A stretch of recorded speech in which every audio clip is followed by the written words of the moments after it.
Tragedy دیکھیں یہ پاکستان کی، اور اس پہ اگر یہ قوم، ہماری قوم اگر نہ کھڑی ہوئی، میں آج آپ کو کہہ رہا ہوں کہ ہمارے میں اور جانوروں میں کوئی فرق نہیں رہے گا۔ انسانی معاشرہ اور جانوروں کا معاشرہ کیا ہے؟ جانوروں کا معاشرہ کیا ہے؟ آپ کبھی ٹی وی پہ پروگرام دیکھیں، نیشنل جیوگرافک یا اینیمل پلانٹ، اس میں دیکھتے ہیں جو افریقہ کے اندر جو سب سے طاقتور جانور ہاتھی کے بعد سمجھا جاتا ہے وہ افریقن بفلو ہے، جو افریقہ کی بھینس ہے۔ وہ شیر سے بہت طاقتور ہوتا ہے، ان کی تعداد ہزاروں میں ہوتی ہے، لیکن آپ دیکھیں تو شیر کیا کرتا ہے؟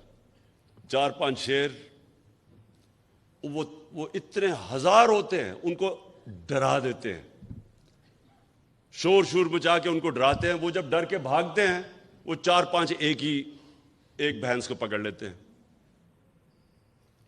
اگر وہ نہ ڈرے اور اگر وہ خود غرض نہ ہو تو کوئی شیر کی مجال نہیں ان کے قریب جانے کی، لیکن وہ اپنی جان بچاتے ہیں، وہ خود غرض بھی ہوتے ہیں، اپنے آپ کو بچاتے ہیں، اور بزدل بھی ہوتے ہیں۔ انسانی معاشرے کے اندر جب کوئی طاقتور اس طرح ہجوم انسانوں کو ڈراتا ہے تو اللہ نے اس لیے جہاد ہمارے اوپر فرض رکھی ہے۔ جہاد فرض ہے مسلمانوں پہ۔ کیوں؟